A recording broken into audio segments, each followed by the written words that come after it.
धर्माचा जणू मूर्तिमान पुतळा धर्माचा जणू मूर्तिमान पुतळा भासे जना भूवरी भासे जना भुवरी दीक्षा देऊनि जो जगतिया दीक्षा देऊनि जो जगतिया बद्धास हो उद्धरी बद्धास हो उद्धरी वाणीने वदता भागवती कथा वाणीने वदता भागवती कथा व्यासाप्रती भासला व्यासा प्रती भासला तो हा गुरुश्री जनार्दन असा तो हा गुरुश्री जनार्दन असा पाटांगणी शोभला पाटांगणी शोभा सद्गुरुनाथ महाराज की जय.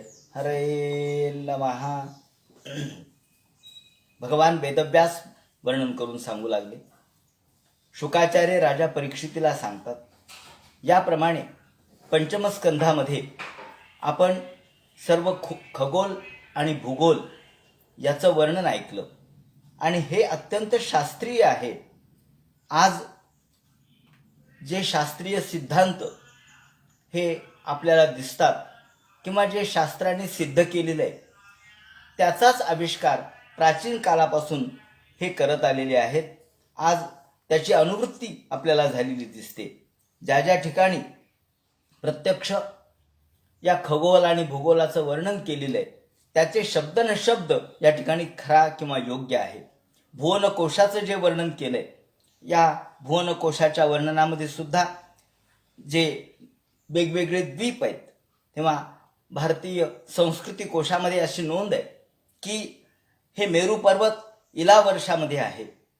त्याच्या पूर्वेस भद्राश्व वगैरे याचे जे वर्णन आपण केलं हे कसं योग्य हे सांगताना मेरू पर्वत ही पुराणातील काल्पनिक वस्तू असावी असं पूर्वी काही संशोधकांना वाटत होतं. पण अलीकडे भौगोलिक, भाषिक आणि ऐतिहासिक अशा त्रिविध पुराव्यानिशी भौगोलिक, भाषिक आणि ऐतिहासिक अशा त्रिविध पुराव्यानिशी पुराणातला मेरू पर्वत हा वास्तव आहे असं मान्य झालेलं आहे. पश्चिम सायबेरियामध्ये असलेला अल्ताई पर्वत हाच पुराणातला मेरू पर्वत आहे. आता या ठिकाणी मी मुद्दाम आजचे संदर्भ या ठिकाणी देणार आहे की ज्यामुळं या पुराणामधल्या मतांना आपल्याला प्रत्यक्ष सिद्ध करता येईल. आणि हे मनाने देत नाही तर संस्कृती कोशातले हे संदर्भ या ठिकाणी देतोय. सायबेरियामध्ये असलेला अल्ताई पर्वत हाच पुराणामधला मेरू पर्वत आहे असं संशोधकांनी सिद्ध केलेलं आहे. आणि समस्त पृथ्वी ही सप्तद्वीपामध्ये विभागलेली आहे. आता जम्बूद्वीप हा क्षार समुद्राने वेष्टित आहे. लक्षद्वीप हा इक्षुरस समुद्राने वेष्टित आहे. मग तुम्ही म्हणाल किंवा लोक म्हणतील का हो उसाच्या रसाचा कुठं समुद्र असतो का? पण आज त्याचं काय नाव आहे ते आपण बघू. शाल्मली द्वीप हा सुरा म्हणजे दारूच्या समुद्राने वेष्टित आहे. कुशद्वीप घृत समुद्राने, क्रौंच दधी समुद्राने, शाकद्वीप क्षीर समुद्राने आणि पुष्करद्वीप स्वादू समुद्राने वेष्टित आहे. याची नावं आज आपण जर समजून घेतली तर त्यांनी वर्णन केलेले की याचे आजचे नावं वेगवेगळे आहेत. आणि ही असिरिया आणि बॉबिलोनच्या पूर्वेला कास्पियन समुद्रापर्यंत पसरलेल्या मुलाखाला इलिपी असं म्हणतात आज. आणि मीढ लोक त्या ठिकाणी राहत होते. त्यांच्यापासूनच अजमीढ वगैरे आपल्याला माहिती आहे की कौरवांचा जो पूर्वज आहे तो अजमीढ आहे. म्हणजे धृतराष्ट्राला आजमीढ असं नाव आहे. तर अजमीढ पासून झाले ते आजमीढ.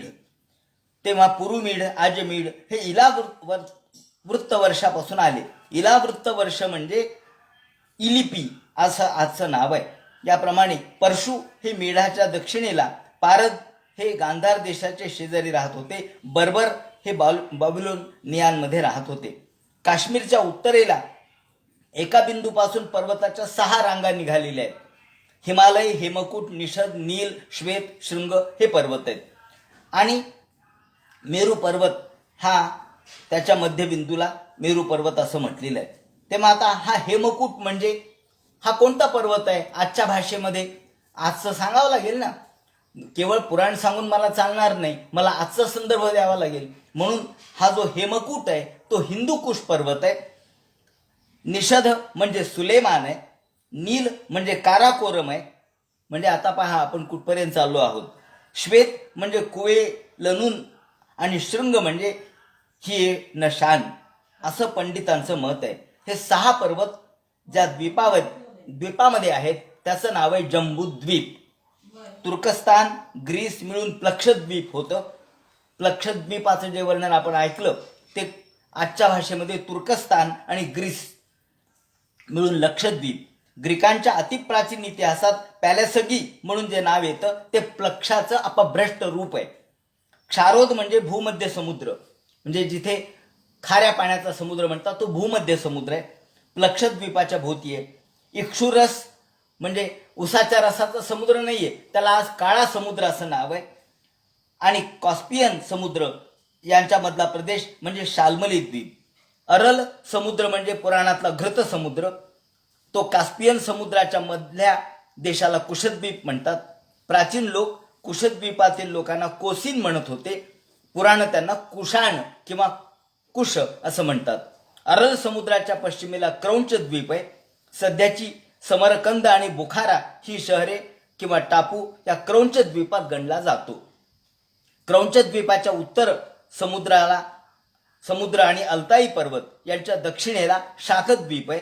सांप्रतच्या चीनच्या उत्तरेकडच्या भागाला, सध्याच्या चीनच्या उत्तरेकडच्या भागाला पुष्कर द्वीप असं म्हणतात. कुवेलनून पर्वताने या द्वीपाचे 2 विभाग केलेले आहेत. तेव्हा असं मत राजवाडे म्हणजे इतिहासाचार्य विका राजवाडे यांनी मांडलेलं आहे. कर्नल बिलफर्ड यांनी सुद्धा एशियाटिक रिसर्च खंड 11 मध्ये पौराणिक भूगोलाची उपपत्ती सांगितलेली आहे. तिचा सारांश असा की पुराणातील रम्यक किंवा रमणक वर्ष म्हणजे रोमक, आजचं रोमक इटली या देशाचं नाव आहे. तेव्हा क्रौंच द्वीप म्हणजे बाल्टिक समुद्राजवळचा प्रदेश. क्रौंच द्वीपाच्या ज्या भागात स्कंदाने म्हणजे शंकराचा पुत्र ज्याला आपण षडानन म्हणतो स्कंद त्यांनी वस्ती केली, तो स्कंद नाभी म्हणजे स्कॅन्डेनेव्हियन. स्कंद पासून स्कॅन्डेनेव्हियन हा आपल्याला भाषा दिसते, हा प्रकार दिसतो. सगळा युरोप, आफ्रिकेचा उत्तर किनारा, आशिया, मायनगर म्हणून मिळून होणाऱ्या भूभागाला केतुमाल असं म्हणतात. पुष्करद्वीप म्हणजे आईसलँड. पुष्करद्वीपात अहोरात्र 6 महिन्याचे असतात. हा आईलँड आहे किंवा आईसलँड आहे. इथं 6 महिन्याचे दिवस रात्र असतात असं वर्णन आहे. हे याला लागू पडतं. जर्मनीच्या जवळच्या समुद्राला क्षार समुद्र असं नाव आहे, कारण युरोपातील जुन्या भाषेत त्याला खिरिया असं म्हणत होते. क्ष पासून ख झालं म्हणून खिरिया, तो क्षार समुद्र. याप्रमाणे क्रीट बेट आणि त्याभोवताचा भूसमुद्र त्याला अनुक्रमे घृतद्वीप आणि घृत समुद्र म्हणतात. तो सॅक्सन म्हणजे शक सुनू, शकांचे वंशज, शाकद्वीपापासून पश्चिमेला गेले, त्यांनी युरोपामध्ये वस्ती केली. आणि इक्षु समुद्राला लोक युक्साईज असं म्हणतात. हे नामसादृश्य लक्षात घेणं आवश्यक आहे. युक्साईज हाच इक्षु पासून युक्स असा शब्द तयार होऊ शकतो. हे नामसादृश्य लक्षात घेण्यासारखं आहे असं तर्कतीर्थ लक्ष्मण शास्त्री जोशी यांनी आपलं मत व्यक्त करताना म्हटलंय की अशा पद्धतीने या सगळ्या भौगोलिक आक्रमणाच्या आणि वसाहत स्थापनेच्या इतिहासात सूचक कथा पुराणांच्या मध्ये आढळतात. आणि म्हणून सगराने हिंदुस्थान बाहेरील, पुढे सगराची कथा येणारच आहे आपल्याला 9व्या स्कंधामध्ये, त्या सगराने हिंदुस्थान बाहेरील शक, यवन, पारद, बर्बर, पल्लव इत्यादी लोक समुदायांना जिंकून त्यांना केशभूषणादी चिन्ह देखील बदलण्याला लावली असं वर्णन आपल्याला दिसतं. चीन पासून ग्रीस पर्यंत पसरलेल्या अतिप्राचीन राष्ट्रात ब्राह्मण क्षत्रिय यांचं अस्तित्व होतं. ही राष्ट्रे कालांतराने ब्राह्मणाचा संपर्क सुटल्यामुळे क्षत्रियाचा लोप होऊन दस्यू किंवा वृषल बनली असं महाभारतात मनुस्मृतीमध्ये सांगितलेलं आहे. तेव्हा हे काल्पनिक आहे असं समजण्याचं कारण नाही. तेव्हा ययातीने असुर राजा वृषपर्वा याच्या कन्येशी विवाह केला. हा असुरराज हिंदुस्थानातील प्रदेशात राज्य करत होता. आपण 9व्या स्कंदात ही कथा बघू. याप्रमाणे भारत हे सप्तद्वीपापैकी जम्बूद्वीपात आहे. त्याला भारत हे नाव मिळण्यापूर्वी अजनाभ असं नाव होतं. याची उत्पत्ती त्यांनी सांगितली. अजनाभ म्हणजे त्यांनी सांगितलं की नाभी कमलावर हा देश अवस्थित आहे. भगवान विष्णूच्या नाभी कमलावर स्थित आहे म्हणून त्याला अजनाभ असं म्हणतात. आणि हिमालय पर्वत याच्या उत्तरेला असल्यामुळे याला हैमत वर्ष असं नाव पडलं. इथं शब्दाच्या आणि अर्थ द्वीपांतर्गत असा प्रदेश होतो. अशा प्रकारे हे सगळं वर्णन आपण जर बघितलं तर या ठिकाणी संस्कृती कोशामध्ये आणि एकूणच भारतीय संस्कृती कोशामध्ये भागवताच्या या सगळ्या वर्णनाचा आपल्याला आजचा संदर्भ दिसू शकतो. म्हणून हे सगळं संदर्भ आपण बारकाईने नव्या दृष्टीने अभ्यासले पाहिजेत. माझं सांगण्याचा हेतू एवढाच आहे की पुराणांच्याकडे आता आपल्याला नव्या दृष्टीने पाहायला शिकलं पाहिजे आणि पुराणांचा अभ्यास नव्या दृष्टीने केला पाहिजे. याच्यापूर्वी सुद्धा मी सूर्याचा उदयास्त सांगितलेला आहे आणि त्यांनी जो शब्द या ठिकाणी वापरलाय की आपण जर सूर्याच्या यापासून उगवण्याच्या स्थितीपासून एक समान सूत्र निपद्धती समान सूत्र जर आपण लावलं, एक दोरी लावली, तर आपल्याला त्याचा जो सूर्यास्त आहे तो कुठे दिसेल याचं वर्णन आपल्याला आर्यभट्टीय ग्रंथामध्ये पाहायला मिळतं. आर्यभट्ट म्हणतात की लंकेत जो सूर्य उगवतो तोच सिद्धपुरामध्ये, सिद्धपूर जुने नाव, आताचं नाव ग्वाटेमा, सिद्धपुरामध्ये त्याचा अस्त होतो आणि यमकोटी म्हणजे कोरिया इथे त्याचा मध्यान्ह असतो आणि रोममध्ये अर्धरात्र असते. हे या ठिकाणी भास्कराचार्यांनी आर्यभट्टीय ग्रंथामध्ये सांगितलंय. उदयो यो लंकायाम सोस्तमय सवितुरेव सिद्धपुरे मध्यान्हो यमकोट्याम रोमक विषयर्धरात्रम स्यात्. तेव्हा सूर्याचा उदय, सूर्याचा अस्त या संबंधीचं अगदी सुंदर विवेचन. त्याचप्रमाणे सूर्याला कशा 3 गती आहेत त्याचं विवरण या ठिकाणी केलेलं आहे. त्याचप्रमाणे सूर्याच्या गतीचं वर्णन, त्याचप्रमाणे इतर ग्रह नक्षत्र तारांच्या गतीचं वर्णन, पृथ्वीला या ठिकाणी मध्यभागी कल्पून सगळं आयनिक वृत्तावर सूर्य आणि इतर ग्रहाची मांडणी आज देखील करण्याची पद्धत आहे. तेव्हा त्यावेळेला सुद्धा याच दृष्टीने हा विचार करण्यात आलेला आहे. आणि पृथ्वीला समोर ठेवून किंवा पृथ्वीच्या अनुषंगाने ही सर्व ग्रहांची गती मांडलेली आहे. पृथ्वीचा वेग त्यांनी आर्यभटाने असा दिलेला आहे की प्राणी नैतिक कलाम भूहू असा आर्यभट्टीय म्हणतो. तेव्हा प्राणी नैतिक कला भूहू म्हणजे एक श्वास घ्यायला जेवढा वेळ लागतो तेवढा पृथ्वीचा फिरण्याचा कोन 1 कला एवढा असतो.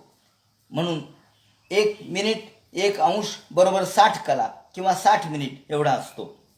याप्रमाणे हे आर्यभट्टीय यांनी आपल्या समोर मांडलं. त्याचप्रमाणे विविध संदर्भ जर आपण पाहिले तर सूर्य मध्यभागी कसा आहे, बाकीचे ग्रह नक्षत्र कसे फिरतात, ह्या 3 गती कोणत्या आहेत, तर आज आपल्याला फक्त 2 गतींचा अभ्यास झालेला आहे. स्वतःभोवतीचं परिभ्रमण म्हणजे परिवलन आणि परिभ्रमण. पण तिसरी एक गती आहे.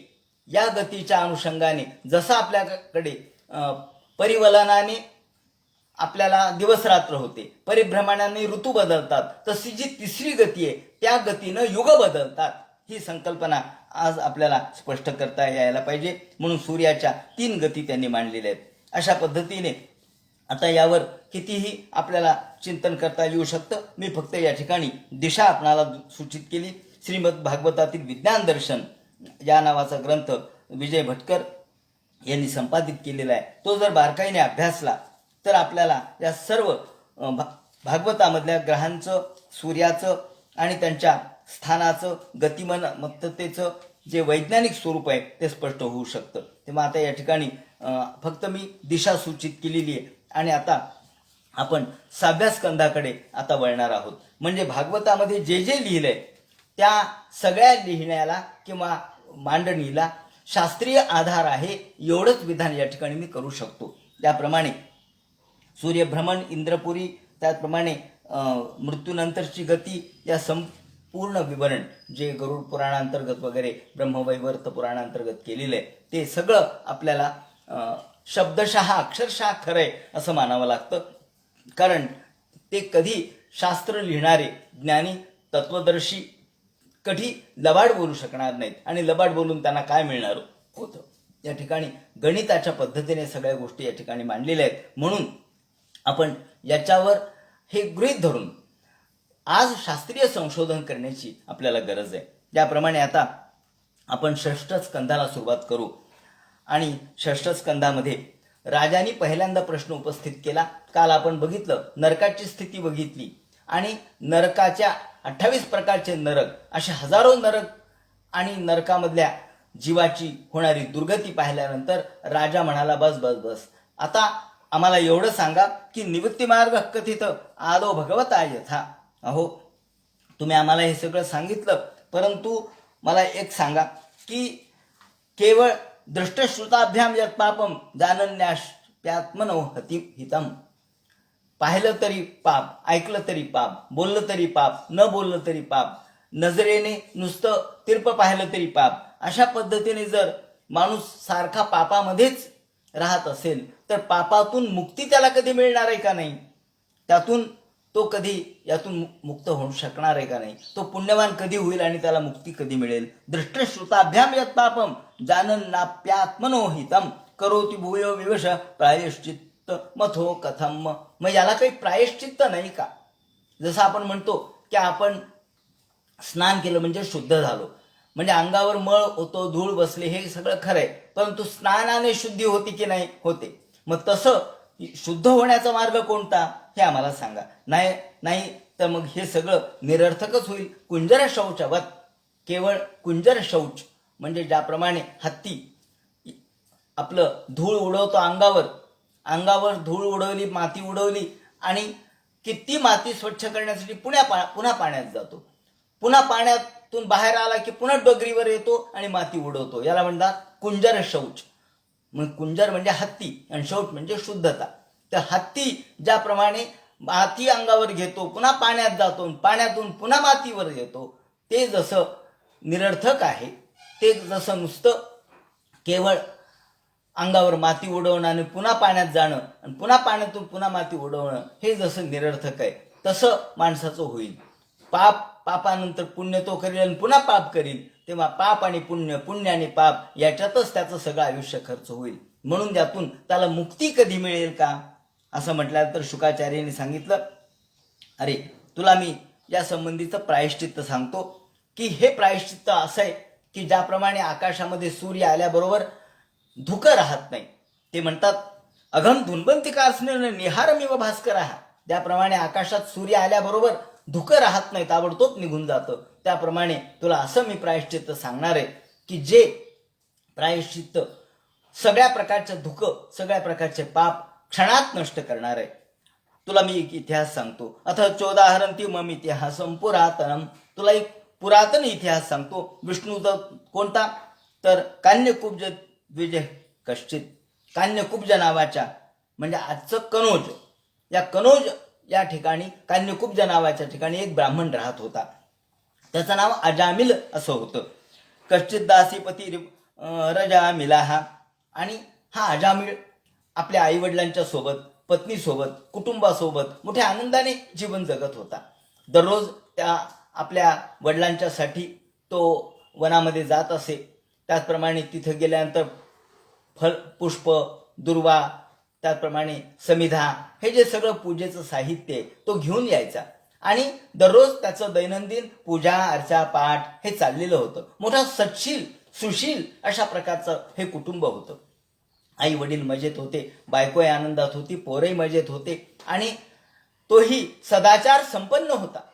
एके दिवशी असंच तो सकाळी उठला आणि स्नान वगैरे करून फुलं आणण्यासाठी म्हणून वनामध्ये गेला. वनामध्ये फुलं आणण्यासाठी गेल्याबरोबर तिथं फुलं वगैरे गोळा केले, दुर्वा घेतल्या, त्याचप्रमाणे समिधा घेतल्या आणि मोठ्या गडबडीने निघाला. तेवढ्यात त्याला एका झाडाच्या खाली एक स्त्री आणि एक पुरुष हे काहीतरी रतिक क्रीडा करताना दिसले. त्यांचं तिथे एकमेकांच्या सोबत हास्य विनोद चाललेले दिसले. हे पाहिल्याबरोबर त्यांनी तिकडे दुर्लक्ष केलं, पण याचं लक्ष गेल्याबरोबर तो पुरुष तिथून पळाला. तो घाबरला, त्याला वाटलं आता हा आपल्याकडे पाहिल आणि आपल्यावरती काहीतरी आक्षेप घेईल, म्हणून तो पुरुष मात्र पळाला आणि स्त्री तेवढी तिथे राहिली. ती स्त्री त्या झाडाच्या खाली बसलेली यांनी पाहिल्याबरोबर तो मोठ्या गडबडीने तिथून निघाला, दुर्लक्ष केलं, पण तिने हाक मारली, ओ महाराज इकडे या. तो म्हणला मला कशाला बोलवते? ओ इकडे या ब्राह्मण बुवा, इकडे या तुम्ही. अहो कुणीकडे निघालात तुम्ही? तो म्हणला काय म्हणते ते तरी बघू, कुणीकडे निघालात? तो म्हणला मी घरी निघालोय, मला पूजा अर्चा करायची, माझे वडील वाट पाहतायत. आणि हे काय घेतलं म्हणले तुम्ही? फुलं घेतलेत. अहो हे फुलं, मला फार फुलं आवडतात म्हणे, मला फुलं एवढे आवडतात, तुम्ही तर रोजच देवाला फुलं अर्पण करता, एके दिवशी हे फुलं मला देऊन टाका ना. मला याचा हार करायचा आहे, मला गजरा करायचा आहे, हा गजरा माझ्या केसामध्ये तुम्ही माळा. तो म्हणला नाही नाही, असं कसं.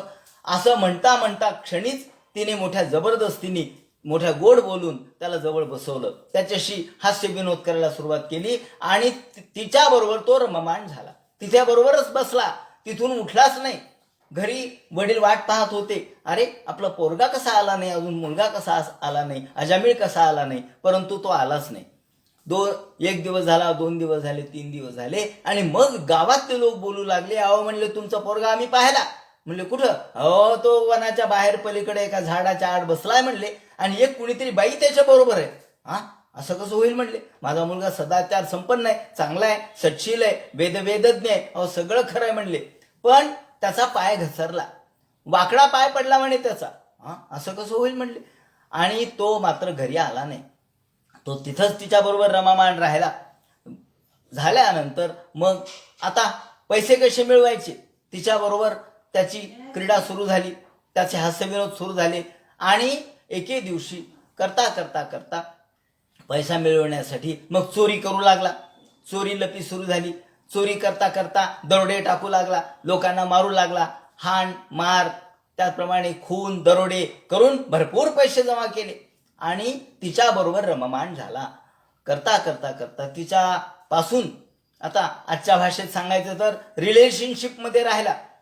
या रिलेशनशिपमध्ये राहिल्यानंतर लग्न मात्र केलं नाही, पण रिलेशनशिपमध्ये राहिला आणि मग मात्र याप्रमाणे त्याला 1 2 3 4 मुलं या ठिकाणी त्याच्यापासून झाली आणि त्याच्यापासून त्या स्त्रीपासून त्याला मुलं झाली, बाळं झाले. 1 2 3 4 याप्रमाणे मुलं संतती यथा योनिबीजम स्वभावेन बली यसा, याप्रमाणे तिथे तो त्याच तिच्यासोबत ग्राम्य पद्धतीने राहू लागला आणि तिच्या सोबत व्यवहार करू लागला. पैसा मिळवायचा, दरोडे टाकायचे आणि इथे यायचा. त्याप्रमाणे ती स्वच्छंद, ती कुलटा आणि हा देखील तिच्याबरोबर कुलटेप्रमाणेच राहू लागला. असं करत करत करत एके दिवशी ते म्हणतात की याप्रमाणे सगळ्यात धाकटा त्याचा मुलगा जो होता तो होता नारायण नावाचा. तेव्हा नारायण नावाचा त्याचा मुलगा खूप लहान आणि एके दिवशी त्याचं वय झालं या अजामिळाचं आणि अहो कष्टम धर्मदृशा मर्धम पृष्ठते सभाम.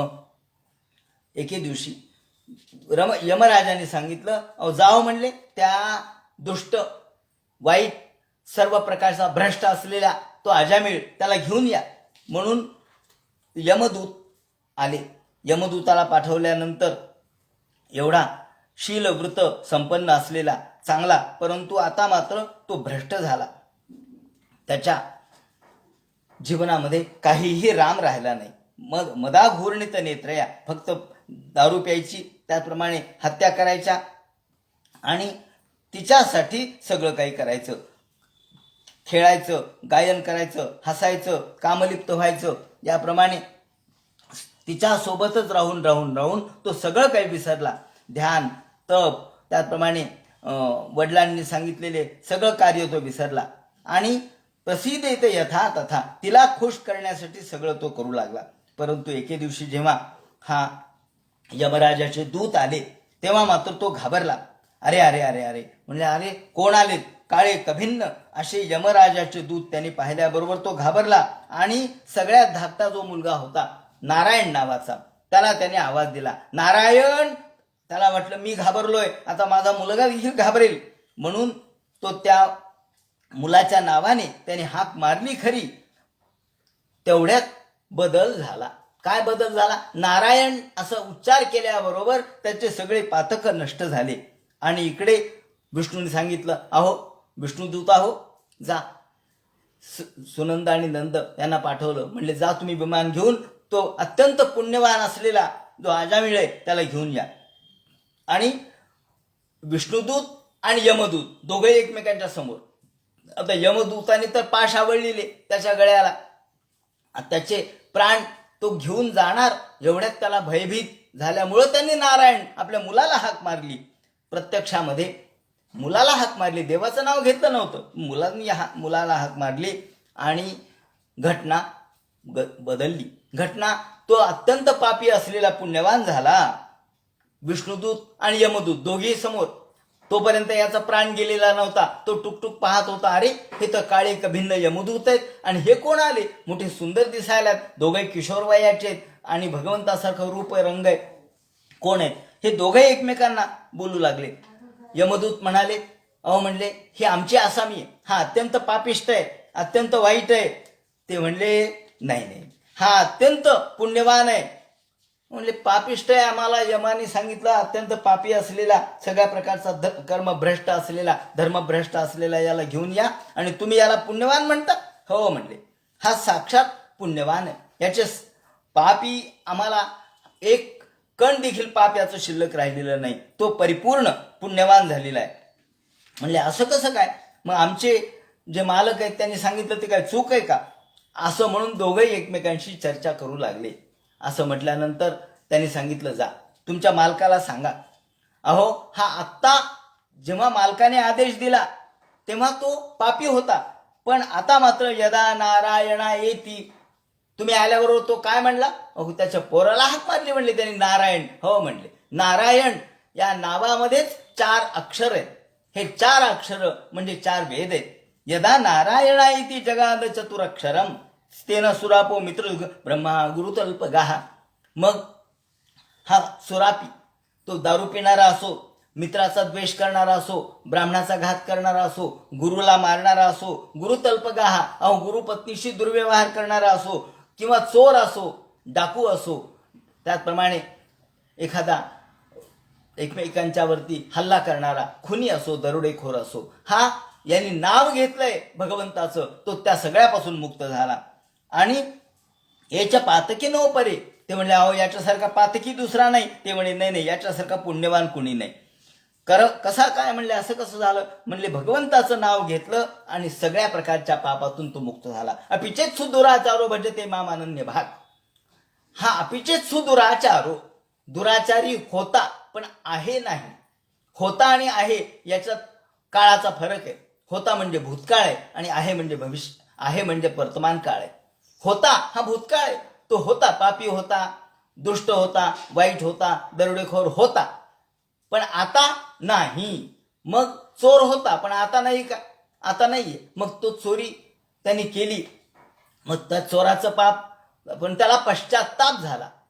आता तो चोर राहिला नाही. म्हणून एखाद्या गुन्हेगाराकडे कायम गुन्हेगार म्हणून पाहू नये, ही ती दृष्टी आहे. अजामिळ कथेतून आपल्याला नव्या दृष्टीने हे समजून घ्यावं लागेल की गुन्हेगार हा कायम गुन्हेगार नसतो.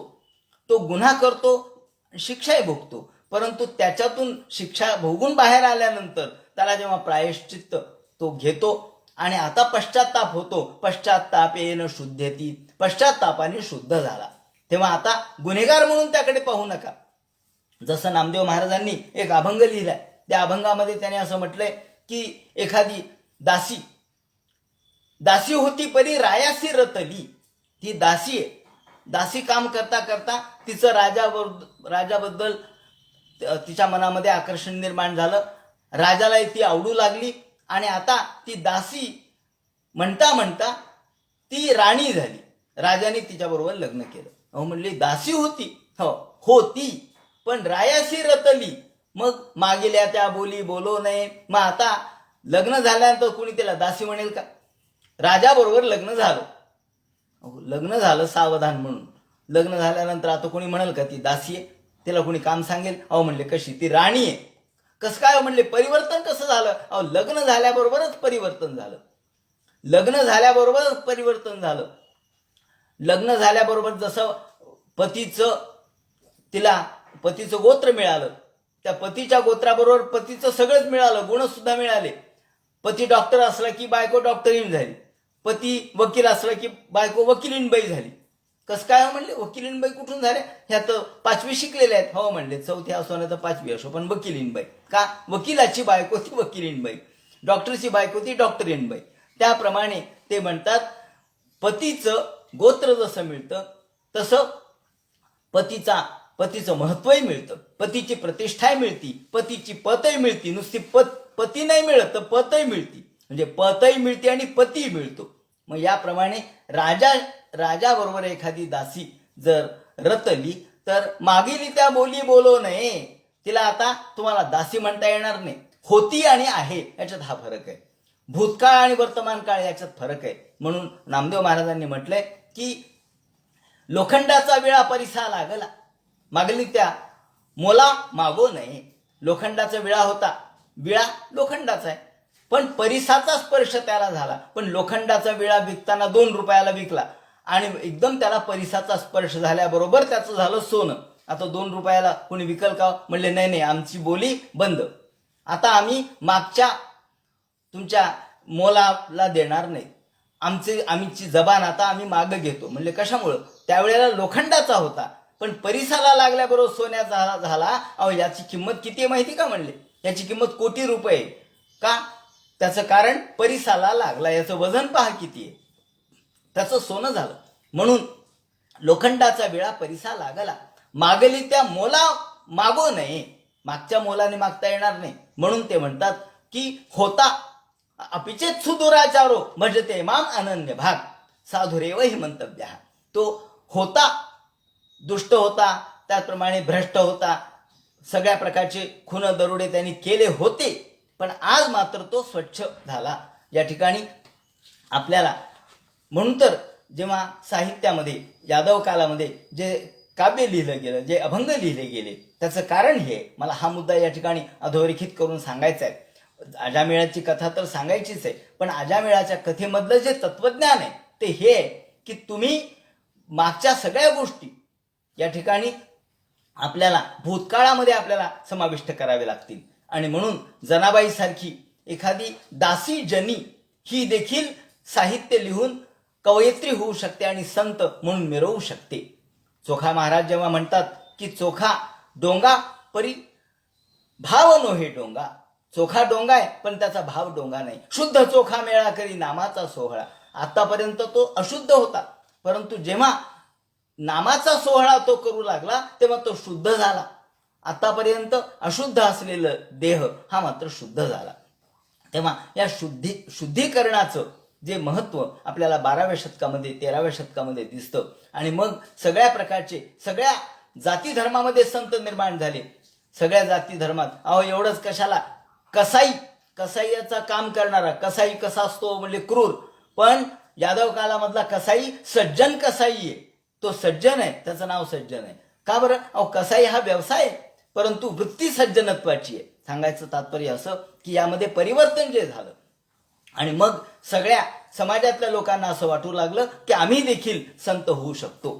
हा एक अभिमान, हा एक प्रतिष्ठा, हा एक आत्मविश्वास या ठिकाणी प्राप्त झाला. आणि म्हणून या यादव कालामधल्या संतांच्याकडे आपल्याला 2 दृष्टीने पाहावं लागतं. एक व्यक्तिगत असणारं त्यांची जात, ती व्यक्तिगत असलेली जात राहिली नाही.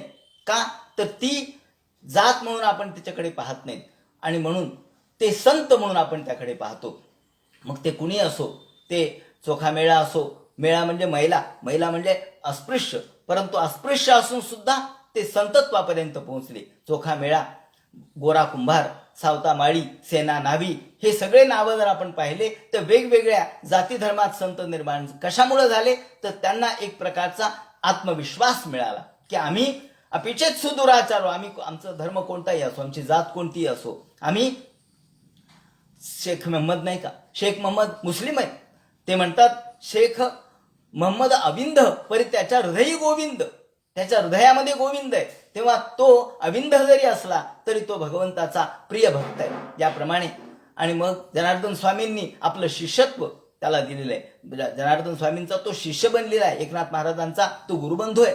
तेव्हा सांगायचं तात्पर्य असं की जात धर्म पंथ हे सगळे निरर्थक ठरले आणि केवळ येथा अर्जुना माझे पण सार्थक एक, म्हणून कुळ जाती वर्ण हे आघवेची गा अकारण, येथे अर्जुना माझे पण सार्थक एक, अशा प्रकारची ओबी ज्ञानेश्वर महाराज लिहू शकतात. सांगायचं असं की याप्रमाणे तो शुद्ध झाला आणि मग अपिचेत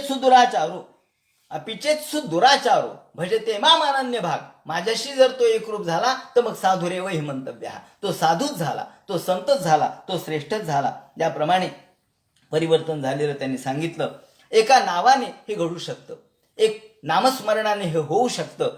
असं म्हटल्यानंतर मग विष्णुदूत म्हणतात की अरे यमदूत आहो, जा तुमच्या मालकांना सांगा.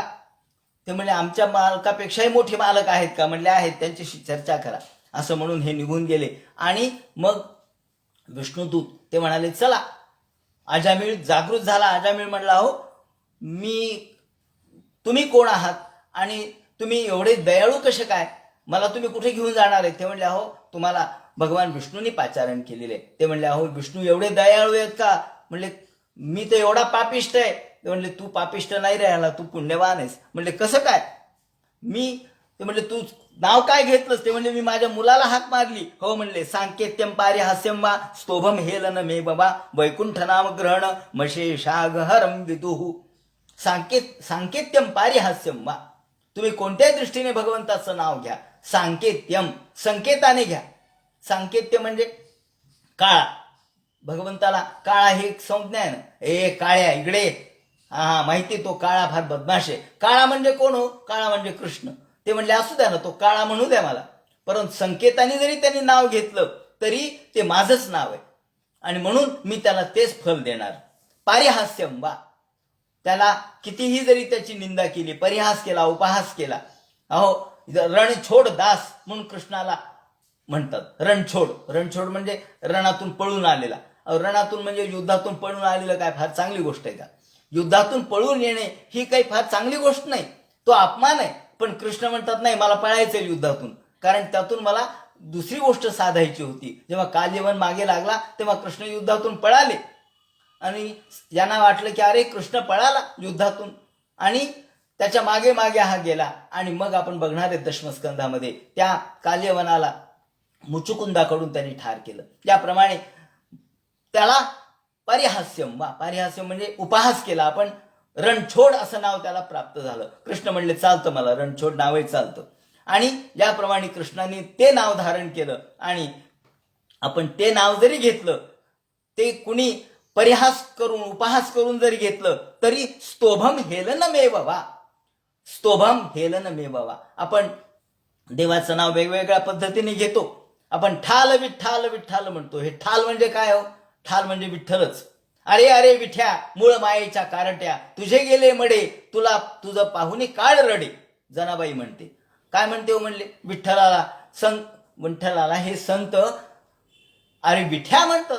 हो म्हणले विठ्ठल म्हणायच्या ऐवजी विठोबा म्हणायच्या ऐवजी विठ्या चालतं का देवाला? हो म्हणले चालतं. का? प्रेम आहे ना. संतांच्या मनामध्ये भगवंताबद्दल प्रेम आहे आणि या प्रेम भावनेनी, अत्यंत भक्तिभावनेनी जेव्हा जनाबाई म्हणते अरे अरे विठ्या मूळ मायेच्या कारट्या, तर कारट्या शब्द काही चांगला आहे का? नाही. कारट्या जरी म्हणत असला, आई नाही का आपल्या मुलं ए कारट्या कोणीकडे गेला होता म्हणून रागवते, तर तिच्या मनात काय द्वेष असतो का? नाही, प्रेमच असतं. प्रेमाच्या पोटी आलेले हे शब्द आहेत. म्हणून ह्या प्रेमाच्या पोटी हे जे शब्द येतात ते सहज येतात आणि या सहज शब्दाला भगवंत म्हणतात मला तुम्ही कारट्या म्हणा, मला विठ्या म्हणा, मला काही म्हणा, तुझे गेले मडे, असू द्या माझे मडे गेले म्हणून सांगा. काळ तर माझ्या स्वाधीन आहे, तुझं पाहुणे काळ रडे.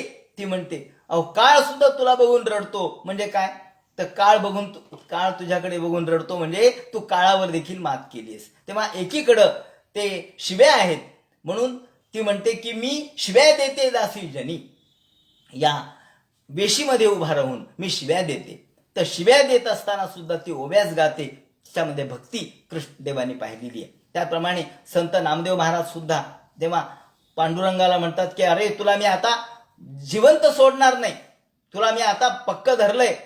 कशामध्ये? हृदयामध्ये. हृदय करुणी बंदीखाना, हृदय हा बंदीखाना केलाय, बंदिवास केलाय, कारागृह आहे हृदय म्हणजे, आणि त्याच्यामध्ये तुला पकडलंय आणि तुला आता सोहम शब्दे मारा केला, विठ्ठल काकुळती आला. तुला सोहम सोहम सोहम शब्दाने तुझ्यावर मार केल्यानंतर तू आता काकुळती आलास आणि जीव गेल्या न सोडी तू ते. माझा जीव गेला तरी मी तुला सोडणार नाही आणि तुझा जीव गेला तरी मी तुला सोडणार नाही.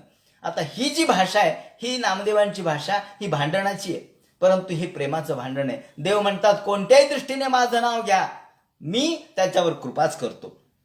का? त्याचं कारण असं आहे की अग्नीला कोणत्याही पद्धतीने तुम्ही स्पर्श केला तरी जसा तो पोळतो, त्याला रागाने स्पर्श केला तरी पोळेल, प्रेमाने त्याला कुरवाळलं तरी तो पोळेल. त्याला आपण तिरस्कार केला तरी अग्नी पोळल्याशिवाय राहणार नाही. अग्नीचा तो स्वभावच आहे. म्हणून वैकुंठ नाम ग्रहण मशेषाग हरम विदुः. माझं नावच असं आहे की सगळ्या प्रकारचे पाप नष्ट करण्याचं सामर्थ्य त्याच्यामध्ये.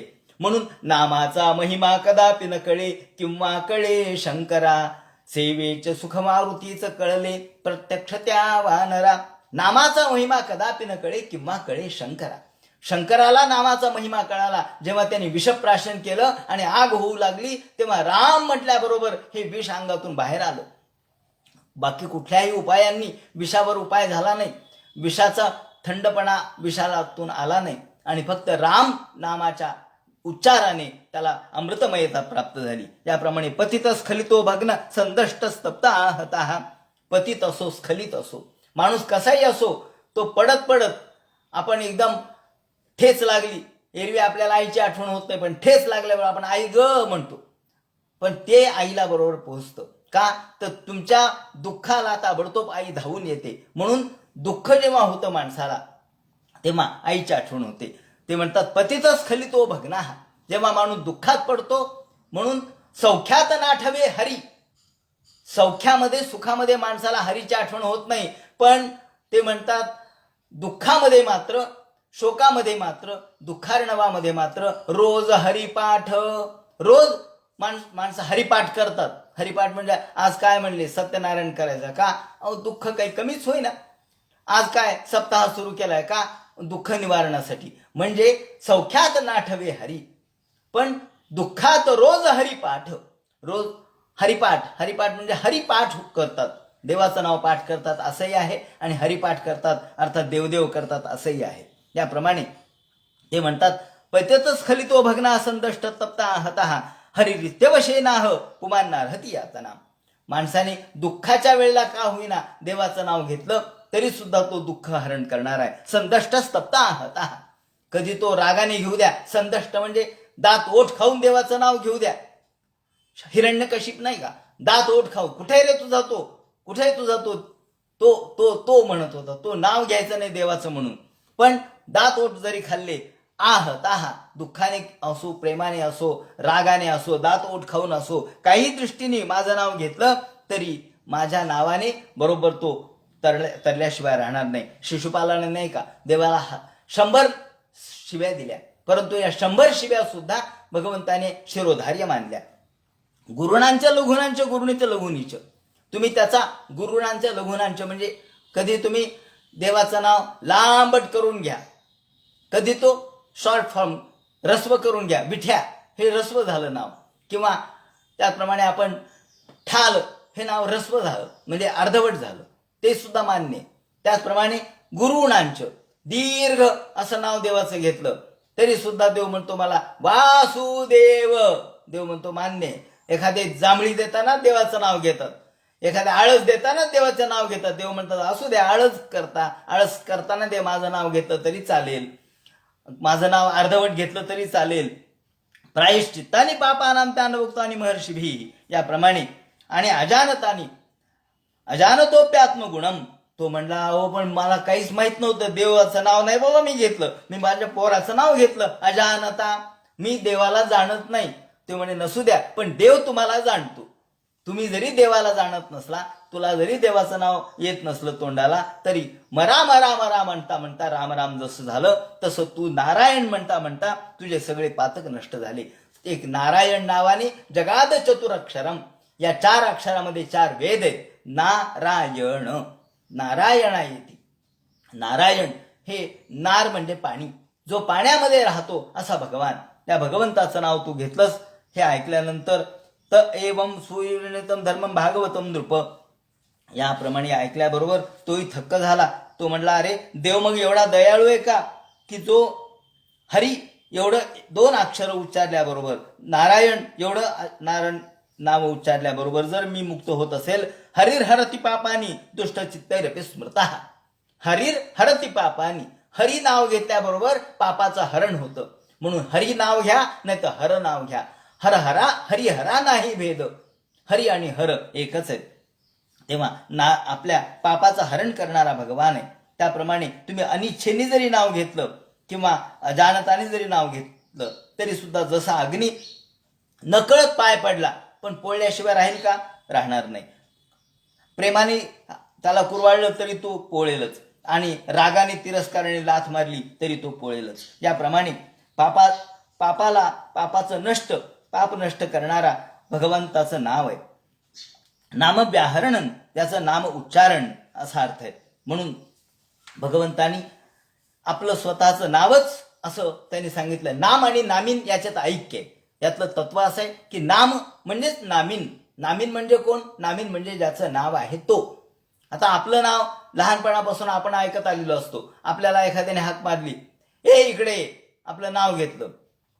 आपलं नाव, एखादं काहीतरी नाव आपण ठेवलेलं असतं, त्या नावाने हाक मारली. नावाने हाक मारल्याबरोबर, ए कृष्णा इकडे. तुझंच नाव कृष्ण आहे का? जगामध्ये हजार लोक आहेत कृष्ण नावाने, पण तो म्हणतो मीच इथं कृष्ण नावाने आहे ना. तर जसं व्यक्ती आणि नाव हे भिन्न आहे. जन्माला आल्यानंतर का तो नाव घेऊन थोडाच जन्माला येतो, नंतर आपण नाव ठेवतो. परंतु त्याच्यामध्ये जसं एकरूपत्व होतं, ते शरीराला ते नावाची सवय होते. वास्तविक शरीर आणि नाव याच्यात भिन्नता आहे, पण तरी ते जसं एकरूप आहे असं मानलं जातं. त्याप्रमाणे भगवंताचं नाव आणि भगवंत एकच आहे. म्हणून ते म्हणतात, न गंगा न गयार सेतुर न काशी न पुष्करम. भगवंत गंगा, गया, काशी, पुष्कर, हरिद्वार या सगळ्याच्या पेक्षा जिम्हाग्रे वर्तते यस्य हरिरित्यक्षरद्वयम्. ज्याचा जिम्हेवरती हरी हे 2 अक्षरी नाव आहे. हरी किंवा हर हे 2 अक्षरी नाव आहे. तो या हरिहर क्षेत्रापेक्षा श्रेष्ठ किंवा पुण्यवान मानला पाहिजे. ऋग्वेदोथ यजुर्वेदः सामवेदो हे त्रवणः आधीनास्तेन यौनोत्तम हरिरित्यक्षरद्वयम्. तेव्हा वेद, तुम्ही कुठल्या वेदाचा अभ्यास करू नका. ऋग्वेद, यजुर्वेद, सामवेद, अथर्ववेद या सगळ्यापेक्षा हरी या नावामध्ये सगळं काही सामावलेलं आहे. अश्वमेधादिभिर्यज्ञ नरमेधे सदक्षिणैः. अश्वमेध यज्ञ बाकीच्या सगळ्या यज्ञांच्या पेक्षा हरी नावाच्या उच्चारणाला श्रेष्ठ महत्व आहे. ते पुण्यवान तो आहे. म्हणून प्रयाण पाथेयम, प्राण जात असताना, प्राणाचा उत्क्रमण होत असताना जो देवाचं नाव घेतो तो मुक्त होतो. संसार व्याधिभेषजम दुःख क्लेश परित्राणम हरिरित्यक्षरद्वयम्. याप्रमाणे नाम संकीर्तनम यस्य सर्व पाप, आपण म्हणतो ना, ज्याचं नाम संकीर्तन केल्याबरोबर सर्व पापा प्रमुच्यते, सगळ्या पापापासून आपण मुक्त होतो. आणि आपल्या अपवित्र पवित्रो वा, आपण म्हणतो ना, अपवित्र असलेलं पवित्र करण्याचे सामर्थ्य भगवंताच्या नावात आहे.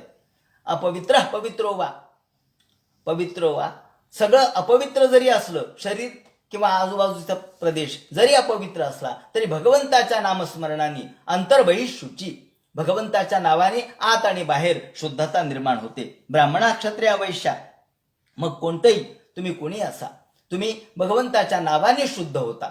या ठिकाणी नामाचं महात्म्य असं आहे.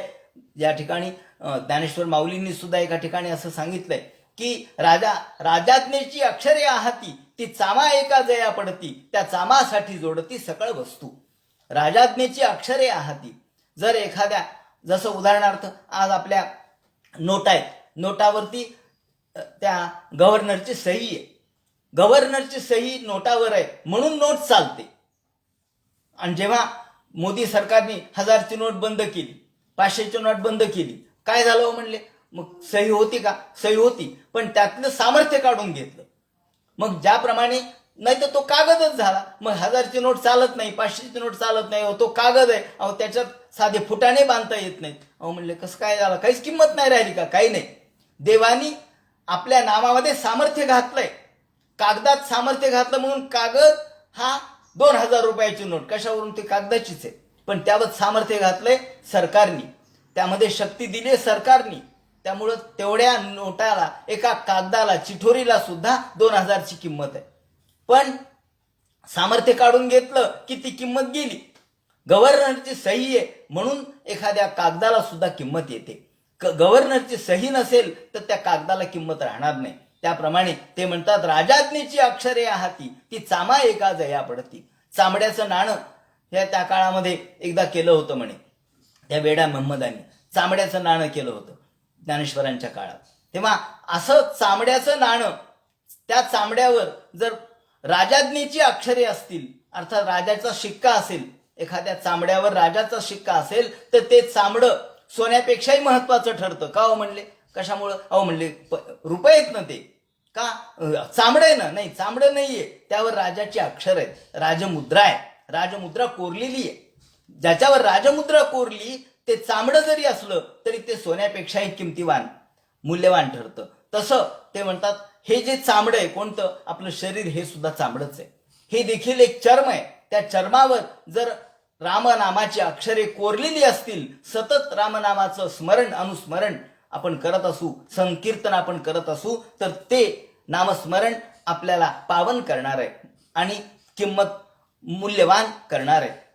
या दृष्टीने राजाज्ञेची अक्षरे आहाती, ती चामा एका जया पडती, त्या चामासाठी जोडती सकळ वस्तू, असं म्हटल्यानंतर हा अजामिळ म्हणाला, अहो देव एवढा जर दयाळू असेल तर आता बस, मी हे सगळं सोडतो, मला देवाच्या नादी लागू द्या. ज्याप्रमाणे तो तिथून त्यांना नमस्कार केला, म्हणे तुम्ही आता जा. मी पुन्हा हरिद्वारला तो गेला आणि हरिद्वारला जाऊन तिथं जाऊन मुक्त झाला. इकडे हे यमदूत यमाकडे गेले आणि यमाला विचारला, अहो म्हणले आम्ही तुम्ही म्हटला होता अत्यंत पापी आहे, त्याला घेऊन या, ते तर पुण्यवान निघाला.